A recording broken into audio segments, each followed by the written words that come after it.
Hello, I'm Lenny Pinna, and I'm continuing to read Ted Burr's story in the book A Face from Uranus, correspondence between Ted Burr and Henry Balliman, 1943 to 1945.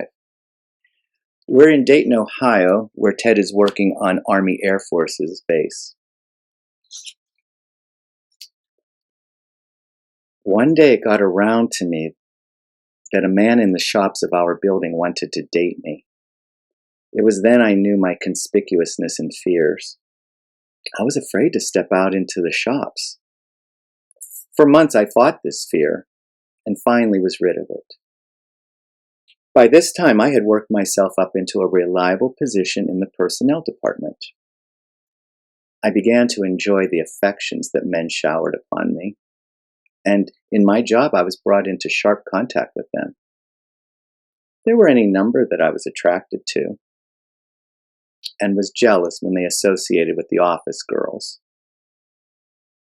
One day I learned that the major I worked for referred to me openly as a fairy and wished I wasn't employed in his office. But I was a good employee and continued in my advancements. To his accusation, I had an almost breathless reaction. I didn't know the scientific definition of a fairy, but thought I had a pretty good idea of what he meant. I knew he had no facts to base this on.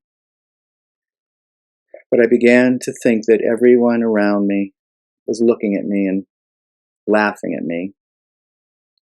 Because of crowded living conditions, I roomed with 3 other boys. I had little to do with them. They discussed continually their women until I thought I would vomit, or wished I could. Several times they thought I was asleep and made remarks as to whether I was a male or female, and what they would like to do in case I was either one. After that, I hardly exchanged a word with them. I was happy, though. My hair was heavy and pompadour. My complexion was clearing. I was getting pretty. The 3 girls I associated with broke up. One went home because she fell in love with a man who did not return that love. The second was jilted, and she became somewhat of a prostitute. The third, Dorothy, was a victim of a sad high school love affair, and as a result was disillusioned and detested all men. It is with this last that a deep friendship was born.